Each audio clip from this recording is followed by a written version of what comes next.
I was incarcerated here at the Women's Jail in 1976 for 4 months in terms of the Internal Security Act, which allowed for detention without trial indefinitely. I was pregnant at the time, and my mother had been incarcerated 2 months before me. So the first week or so was very hard for her and I, with me being here, being pregnant, because my first pregnancy had been difficult, so she was really actually very worried about me.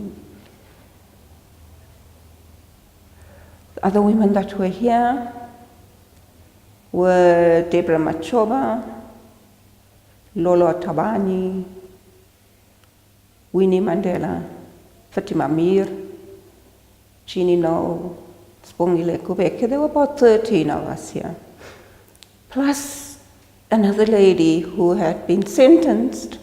Her name was Edith Mbalo. She was sentenced, I'm not sure in terms of what act, but I think she got a 6-year jail sentence for distributing pamphlets and using the boss's photocopy machine.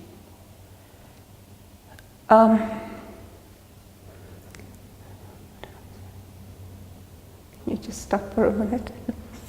Sorry. You said you're going to ask me questions. Well, you know, they don't really tell you what it is what you had done. But the security policeman that brought me here asked me 2 questions. He said to me, "Why did you refuse to give evidence?" And the second question was, that conference that you held, how could you have invited those people to that conference? Because now you are here and they are there. Now what had happened is, earlier in the year, I had refused to give evidence in the trial of the Newsas boys, because I had been working at the Wits SRC for a very long time, and I had refused to give evidence against them. And I got away with it on a technicality. The second one was, we had arranged a conference, my friend Nimrod Nkele and I, of expats and some people that were here, people like Mampile Rampile, Jake Schervo, Herbert Vilakazi, those kind of people. We had a very successful conference, in fact.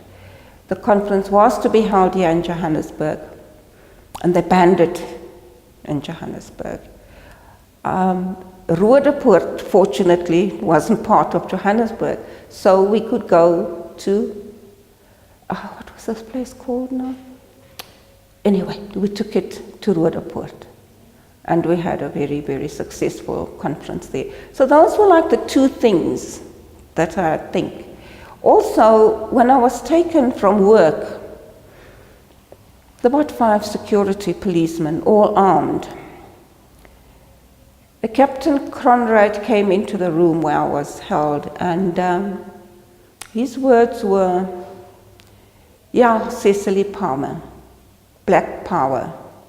You've had your day, now I'll have mine.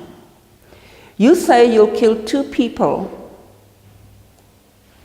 before you go. Well, I'm telling you, I'll kill 2,000 of you before I go. And then I'll go and talk to St. Peter at the pearly gates." So that sort of gave me the idea of why I was here. You know, one had done things on and off without knowing exactly who was around you. For instance, at Wits, there was Craig Williamson, there was Derek Bruner, there was Jimmy Jodiades. They were all spies. So they really knew me quite well. It's actually the way, shall I say, the way we took over the prison. You see, there was this peculiar thing that if you were a prisoner of the, or a detainee rather, of the special branch, the staff of the jail would not really touch you. You know, they would just come and check how you are and so on, because you were not their prisoner. And they really didn't want to have anything to do with us. So in the first instance, we were all locked up in single cells and so on. But we also knew that the Afrikaners were very religious people. And we played on that. And we said, we'd like to worship together. Do you think it'll be all right if we could say prayers together sometimes? And they agreed.